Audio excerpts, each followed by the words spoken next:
नमस्कार. लक्षवेधीमध्ये आपल्या सगळ्यांचं स्वागत. मी प्रसाद काथे. काँग्रेसपासून फुटून वेगळ्या निघालेल्या राष्ट्रवादीचा स्थापनेपासूनचा आजवरचा प्रवास अनेक वळणांवरचा, अनेक आव्हानांसह आणि टप्प्याटप्प्यानं झालेला आहे. आत्ता ज्या टप्प्यात ही राष्ट्रवादी पोहोचली आहे त्या टप्प्यामध्ये मोठं आव्हान पक्ष कुणाचा आणि पक्ष कुणाच्या ताब्यात हे आहे. सुनेत्रा पवार यांनी अजित पवार यांच्या आकस्मिक निधनाच्या नंतर पक्ष आपल्याच ताब्यात राहील याच्यासाठी सर्वतोपरी प्रयत्न केले आहेत.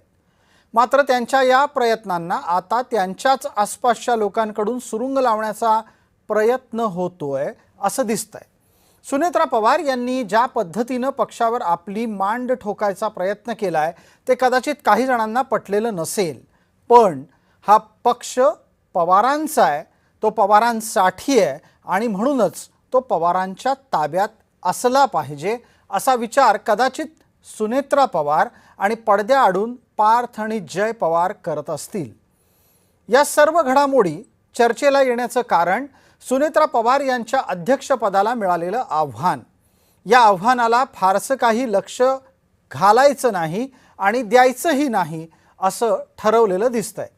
पण कायद्याच्या चौकटीत हा प्रश्न भविष्यात अडचणीचा ठरू शकतो. इथपासून ते हे अध्यक्षपद सुनेत्रा पवारांपासून काढून घेतलं तर कोणाकडे जाईल इथपर्यंतच्या विविध प्रश्नांसह आजची चर्चा. पण तत्पूर्वी या अध्यक्षपदाच्या वादात एकेकाळी सगळे वाद आपणच सहन करायचे का असं म्हणून बैठकीत चिडचिड करणाऱ्या सुनील तटकरेंनी आता काय म्हटलंय ते ऐका. इतर कोणाचा दिल्ली पाठीवरती झाला असेल तर मला त्या ठिकाणी द्यावं नाही. मी आज उद्या बसूस दोन बाबी आहेत. एक तर याची कायदेशीर वैधता तपासणं. मी मगाचपासून ते सांगतोय की मला स्वतःला सखोल दर्शनी याच्यामध्ये बिलकुल काही सत्य नाही. आम्ही केलेली प्रक्रिया ही अत्यंत घटनेनुसार आणि कायद्यानुसारच पक्षाच्या आहे, पक्षाने केलेल्या नियमानुसारच आहे असं माझं ठामपणाचं मत आहे. या चर्चेमध्ये आपल्या सोबत सहभागी होत आहेत विद्या चव्हाण, त्या पवार गटाची भूमिका मांडणार आहेत, आणि आपल्या सोबत या चर्चेमध्ये प्रतिभा शिंदे आहेत, ज्या राष्ट्रवादीची भूमिका मांडणार आहेत. दोन्ही महिलांचं या चर्चेमध्ये स्वागत. आपल्या दोघांनाही विनंती आहे की आपण पूर्ण वेळ स्क्रीनवर दिसत असणार आहात तेव्हा कृपया कायम समोर पाहत रहा आणि मर्यादित वेळेत आपलं उत्तर पूर्ण करा. माझा पहिला प्रश्न पटकन आत्ताच्या घडीला प्रतिभाताई आपल्याला आहे. कोण आहे हा सच्चिदानंद सिंग, आणि तो ज्या अर्थानं आणि ज्या अधिकारानं असं म्हणतो की प्रफुल्ल पटेल यांच्याकडे नेतृत्व होतं ते बरं होतं, आता भविष्यात फेर निवडणूक घ्या, इतकी ताकद ह्याच्याकडे आली कुठून? सच्चिदानंद सिन्हा हे झारखंडचे पूर्वाश्रमीचे प्रदेशाध्यक्ष होते आणि राष्ट्रीय कार्यकारिणीमध्ये सेक्रेटरी म्हणून त्यांनी काम बघितलेलं आहे. त्यांनी असं का म्हटलं, मला असं वाटतं की आता सध्या एक ट्रेंड सुरू झालाय की खूप आवाज करायचा, गाजावाजा करायचा आणि मग आपलं स्थान कुठेतरी दुसरीकडे आपल्याला जायचं असलं की मग ते अबाधित करून घ्यायचं. हा जो एक ट्रेंड आहे त्या ट्रेंडची बळी किंवा त्या ट्रेंडच्या या मोहामध्ये हे पटलेले गृहस्थ दिसत आहेत. कारण हेच सच्चिदानंद सिन्हा पहिल्या लाईनीपासून जेव्हा आदरणीय सुनेत्रा वहिनींची निवड झाली तेव्हा पहिल्या लाईनीत बसून हात वर करणारे आणि त्यांना जोरदार समर्थन देणारे हे होते. त्यामुळे आता एकदम त्यांना ही उपलब्धी का झालेली आहे, हा शोध जसे तुम्ही घेताय तसे आम्ही घेतो आहेत, याचं उत्तर आम्हाला नक्की सापडेल. बिलकुल, आपण असं म्हणता आहात की आपल्याला या प्रश्नाचं उत्तर नक्की सापडेल की अचानक सच्चिदानंद सिंग यांनी अशी भूमिका का घ्यावी. आपल्यासोबत विद्याताई आहेत. विद्याताई दीर्घकाळ शरद पवारांच्या सोबत काम करतायत. पवारांची कार्यपद्धती त्यांना ठाऊक आहे. पवारांच्याकडून हा पक्ष अजित पवारांच्याकडे गेल्यानंतर त्यांची भूमिका आपण ऐकलेली आहे. आता मला विचारायचं आहे, सर्वसाधारणपणे पवारांच्या आसपासची माणसं ही इतक्या सहज वेगळी भूमिका मांडत नाहीत. मग विद्याताई आपण सांगा, हा सच्चिदानंद सिंग कुणा तिसऱ्या व्यक्तीच्या सांगण्यावरून वागत नसेल यावर विश्वास ठेवावा? मला असं वाटतं सच्चिदानंद सिंग कोण आहेत हे त्यांच्या पक्षातल्या लोकांना जास्ती जवळनं माहिती असेल. आम्ही अनेक वर्ष एकत्र राहिलोय. आता अजितदादांचा पक्ष वेगळा झालेला आहे, परंतु फारसं काय आम्हाला हे परिचयाचं नाव नाहीये. परंतु मला इथे एकच सांगायचंय की आता हा अजितदादांचा पक्ष हा वेगळा पक्ष आहे, राष्ट्रवादी काँग्रेस पक्ष. त्यांची या पक्षाची भूमिका ही त्यांच्या अध्यक्षांनी सुनील तटकरेजींनी स्पष्टपणे मांडलेली आहे. त्यामुळे तो त्यांचा मला असं वाटतं अंतर्गत प्रश्न आहे. आम्ही त्याच्यामध्ये काही बोलणं म्हणजे मला ते उचित वाटत नाही, कारण त्यांनी त्यांची भूमिका स्पष्ट मांडलेली आहे की आम्ही हा निर्णय सगळ्यांनी मिळून घेतलेला आहे आणि सुनेत्रा वहिनींना त्यांनी अध्यक्षपदी आणि उपमुख्यमंत्रीपदी हे बसवलेलं आहे. त्यामुळे मला असं वाटतं त्याच्यामध्ये काही आपण शंका घेण्याचं किंवा पुढे काय होईल किंवा आता काय चाललंय किंवा मागे काय घडून गेलं याच्यावरती चर्चा करणं निरर्थक मला असं वाटतंय. विद्याताई, मी यासाठीच आपल्याला हा प्रश्न विचारला कारण आपण आत्ता ज्या गटाच्या प्रमुख आहात म्हणजे प्रवक्ता या नात्यानं चर्चेमध्ये आहात, त्या गटाला मवियामध्ये स्थान आहे आणि मवियातले एक सकाळी 10 वाजताच्या पत्रकार परिषदेमुळे चर्चेत असलेले नेते असं म्हणतात की मोदी शहा हे राष्ट्रवादीमध्ये बिब्बा घालू पाहतात. आता त्यांच्याकडे निश्चित अशी काहीतरी माहिती असेल म्हणून ते अशा प्रकारे काहीतरी बोलले असतील, परंतु ती माहिती माझ्यापर्यंत काही पोहोचलेली नाहीये. आणि मला असं वाटतं जोपर्यंत हा पक्षाचा अंतर्गत प्रश्न आहे तोपर्यंत आपण त्याच्यात जाहीररित्या आपली भूमिका मांडणं हे मला प्रशस्त वाटत नाही. बर, आपण अगदी थेट आणि स्पष्टपणे ही भूमिका घेताय की तुर्तास आपल्याला या वादात पडायचं नाहीये. तुमच्या पक्षाच्या संदर्भातले काही मुद्दे ते घेऊन मी पुढच्या टप्प्यात आपल्यापर्यंत येतो. पटकन प्रतिभाताई यांच्यापर्यंत पोहोचतो. प्रतिभाताई, तुम्ही शोधू पाहताय की सच्चिदानंद सिंग या व्यक्तीच्या नक्की भूमिकेमागचं खरं कारण काय असणार आहे. मग आणखी एक मुद्दा इथे उपस्थित राहतो की हे सगळं काही हे प्रफुल्ल पटेल आणि तटकरे या जोडीच्या कडून घडतंय अशी जी चर्चा माध्यमात पोहोचते ती कुठून पोहोचते? मला असं वाटतं की ही तथ्यहीन चर्चा आहे. आमचा पक्ष हा एकत्रित आहे, सगळे एकसंघ आहे. आजच प्रदेशाध्यक्ष म्हणून सुनील तटकरे साहेबांनी या संदर्भामध्ये आपली स्पष्ट भूमिका मांडली आहे. ती पक्षाच्या वतीनं प्रदेशाध्यक्ष म्हणून प्रदेश कार्यालयातनं मांडलेली भूमिका आहे. त्यामुळे ही उगाच अशा वावड्या पसरवणं आणि पक्षाला अस्थिर करण्याचं काम हे विरोधकांकडून केलं जात आहे. पण त्यांचे हे स्वप्न मनसुबे कधीही पूर्ण होणार नाही, कारण आम्ही सगळे एक आहोत आणि आम्ही एकत्रपणे काय जे काही असेल ते आमच्या पक्षामध्ये आम्ही त्या संदर्भामध्ये भूमिका घ्यायला तयार आहोत, एकत्र आहोत. आणि आपण आता अगदी बोलताना पटकन असं म्हणालात, आत्ताच्या घडीला आपण असं अगदी पटकन म्हणून गेलात की जे काही घडतंय ते विरोधकांकडून घडतंय. मग आपल्याला हे सांगावं लागेल की असे कोण विरोधक आहेत की जे राष्ट्रवादीच्या बाबतीतल्या या बातम्या पसरवतात? ते पक्षा अंतर्गत आहेत की पक्षाच्या बाहेरचे आहेत? तुम्ही आत्ताच सांगितलं की सकाळी कोणी प्रेस घेतली, त्या प्रेसमध्ये ते म्हणाले की असं होतं तसं होतं. तर त्यांच्याकडेच सूत्र नावाची जी गोष्ट आहे ना ती सगळीकडे असते आणि ती कुठून तरी काहीतरी अशा गोष्टी घेते. आमच्याकडे खानदेशमध्ये एक म्हण आहे, वड्याचं तेल वांग्यावर टाकलं जातं, तशी गोष्ट केली जाते आहे. आता आम्हाला काही हे वाटत नाहीये जे आरोप करतायत महाविकास आघाडी, त्यांची आघाडीची बिघाडी किती होते ते त्यांनी बघावं. ते सोडून ते आमच्या पक्षामध्ये का सारखे ढवळाढवळ करतायत? आम्ही समर्थ आहोत आमच्या पक्षाला सांभाळायला, उभं करायला.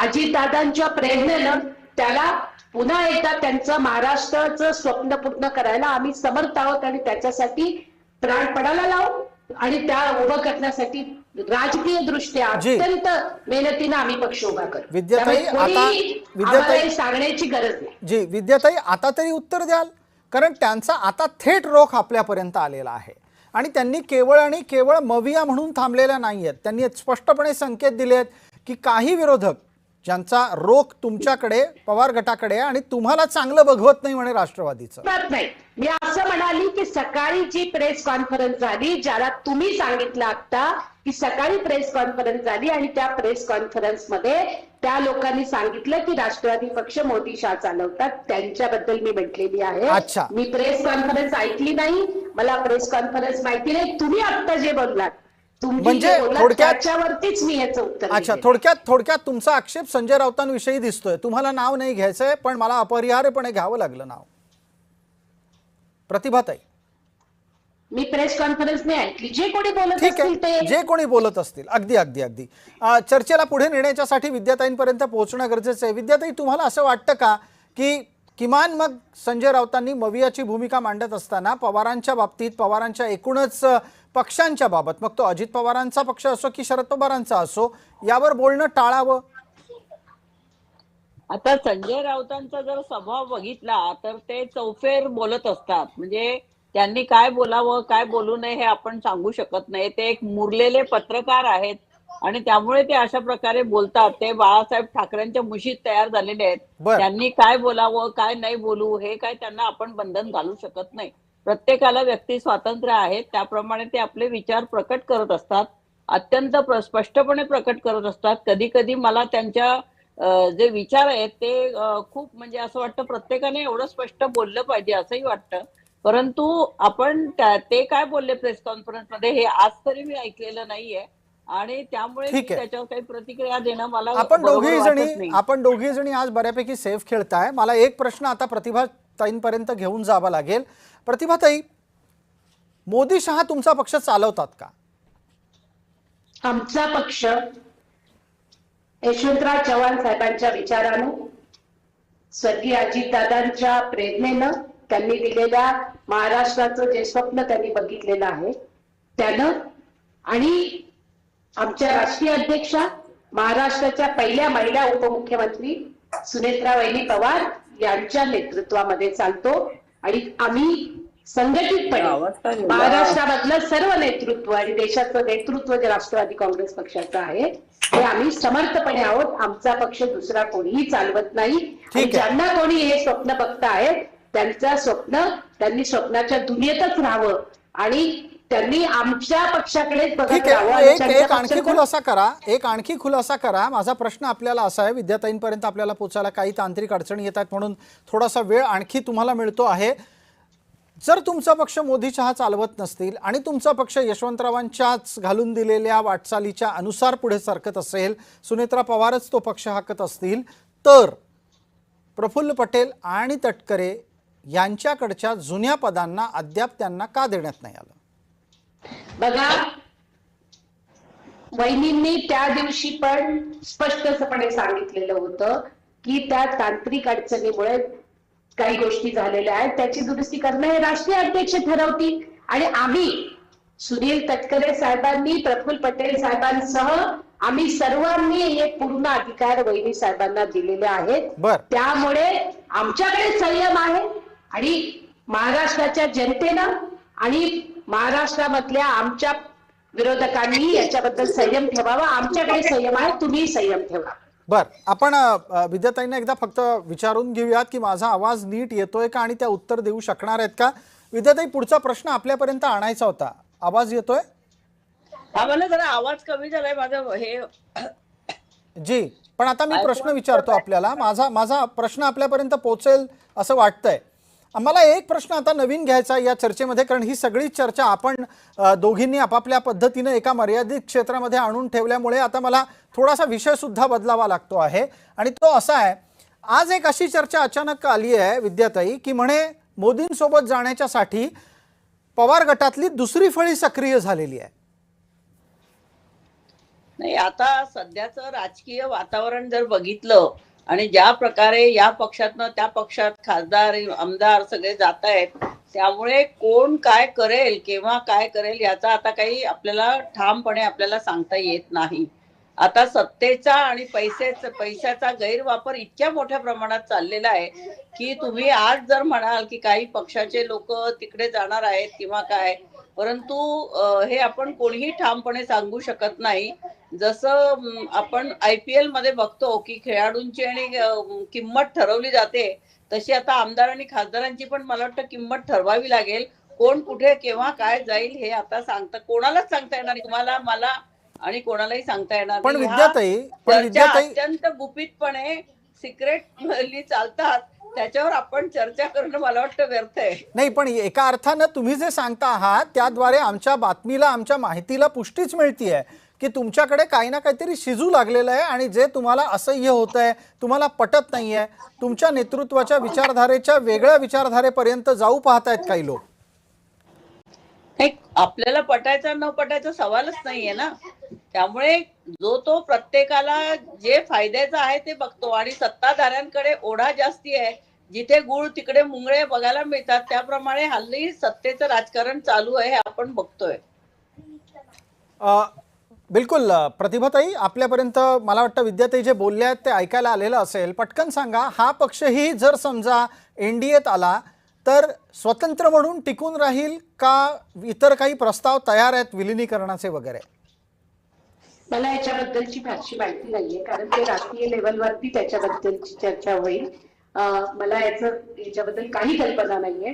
पण महायुतीमध्ये कुठलाही नवीन घटक आला आणि सगळ्या महाराष्ट्रामधल्या सर्व पक्षांनी जर त्याला मान्यता दिली तर आम्ही त्याचं स्वागत करू. आताच्या घडीला तुम्हाला असं वाटतं की प्रफुल्ल पटेल आणि तटकरे यांनी या नव्या पक्षाचंही तितक्याच दिलखुलासपणे स्वागत एनडीए मध्ये करावं मोदींच्या सोबत जर शरद पवार यायला तयार झाले तर? कोणी यायला तयार झालं आणि सर्व महायुतीमधल्या सर्व पक्षांनी त्याला सहमती दिली तर कोणाचंही स्वागत करावं. पवार साहेबांचा प्रश्नच येत नाही, कोणाचंही स्वागत करावं. जर महायुतीमधल्या सर्व पक्षांनी सर्व सहमतीनं जर एखादा नवीन पक्ष येत असेल आणि महायुतीचा घटक होत असेल तर त्याला आम्ही रोखणारे कोण आणि स्वागत का नाही करायचं? तुमच्या पक्षात सध्याच्या घडीला पार्थ आणि जय या दोघांच्या बद्दलची स्वीकार्यता किती स्तरापर्यंतची आहे आपल्याला विचार? पार्थ पवार, जय पवार हे महाराष्ट्रामध्ये स्वतः प्रूव्ह करतायत. ते म्हणत नाहीयेत की मी तुमचा नेता. बर, आमच्या राष्ट्रीय नेत्या सुनीता पवार आहेत आणि त्यांची स्वीकार्यता ही पूर्ण पक्षामध्ये 100% आहे. त्यामुळे हळूहळू तेही स्वतःला प्रूव्ह करतील. जयदादा बारामतीमध्ये काम करतायत, पार्थदादा दिल्लीत बघतायत. हळूहळू त्यांच्याबद्दलचं वातावरण निर्मिती होईल आणि लोकांना होईल. पण अजितदादांची मुलं म्हणून त्यांच्यावरती आम्ही सगळे नितांत प्रेम करतो आणि त्यांच्याबद्दल आम्हाला सगळ्यांना अत्यंत नितांत असं वाटतं की भविष्यामध्ये त्यांनी राजकीय दृष्ट्या आपलं नेतृत्व प्रस्थापित करत महाराष्ट्रावरती राज्य करा. पार्थ पवार, तुम्ही आत्ताच म्हणालात ते दिल्लीचं राजकारण पाहतात, दिल्लीतील घडामोडी पक्षाच्या अनुषंगानं हाताळतात. मग त्यांना सच्चिदानंद सिंग असं काही करतायत हे लक्षात नाही आलं? माझी आणि त्यांची भेट झाली नाहीये. मी नक्की विचारेल भेट झाल्यानंतर त्यांना. मला आता माहिती नाही, खरंच माहिती नाही. बर, आपण असं म्हणताय की आपण त्यांना विचारणार आहात. एक प्रवक्ता या नात्यानं आपण त्याची माहिती घेऊन आमच्यापर्यंत पोहोचवाल. विद्याताई, आपल्याला काही मुद्दा मांडायचा असं दिसतंय, बोला विद्याताई. नाही, मला तुम्ही आता मगाशी जे म्हणाले की पवार साहेब तिकडे जाण्याची शक्यता, तसं जे विधान केलं ते चुकीचं आहे. पवार साहेबांच्या बद्दल 100% आपण सांगू शकतो की ते इकडे महाविकास आघाडी बरोबर आणि दिल्लीला इंडिया आघाडी बरोबर आहेत. त्यामुळे त्यांच्याविषयी आता आपण अशा चर्चा करणं हे बरोबर मला वाटत नाही. मग आत्ताच्या घडीला एक प्रश्न पटकन विचारतो आणि त्याचं उत्तर विद्याताई आपल्यालाच द्यायचं आहे की मग पवार गट किंवा त्या पवार गटातले काही जण मोदींसोबत जाण्याची चर्चा सुरू कुठून होते? मला प्रश्न नाही ऐकू आला नीट. जी मोदी गटात म्हणजे मोदींच्या सोबत पवार गटातले काही नेते जातील याची चर्चा सुरू कुठून होते विद्याताई? मी तुम्हाला मगाशीच म्हणाली, कोण कुठल्या पक्षात केव्हा जाईल चर्चा तर चालूच असतात. आता मध्ये जे 6 खासदार गेले त्याच्या चर्चा अनेक दिवस चालू होत्या आणि प्रत्यक्षात ते गेले तेव्हा आपण म्हणालो की ते गेले. आता सत्ता आणि पैसा याचा वापर इतक्या मोठ्या प्रमाणात होतो की कोण इकडून तिकडे कधी जाईल हे सांगता येत नाही. पण आमचे खासदार म्हणजे सुप्रियाताई सुळे आणि सगळेजण जे आहेत ते एकत्र आहेत आणि ते शरद पवार साहेबांचा पक्ष असल्यामुळे ते आमच्या बरोबर आहेत असं पूर्णपणे खात्री आहे आम्हाला. त्यामुळे त्याच्याविषयी शंका घेणं हे बरोबर नाही. मग आता चर्चेच्या निमित्तानं एक प्रश्न पटकन आपल्यासोबत असलेल्या प्रतिभाताई शिंदे आपल्यासाठी आहे. वेळेची मर्यादा आहे, चर्चा शेवटच्या टप्प्यात पोहोचलेली आहे. सच्चिदानंद सिंग यांच्यावर आतापर्यंत कुठली कारवाई झाली? नोटीस त्यांची आत्ता आलेली आहे आणि त्या नोटीसच्या नंतर त्याला त्याच्यावरती बाबतीत मला अजून माहिती नाही, खरंच माहिती नाही मला काय कार्यवाही झाली.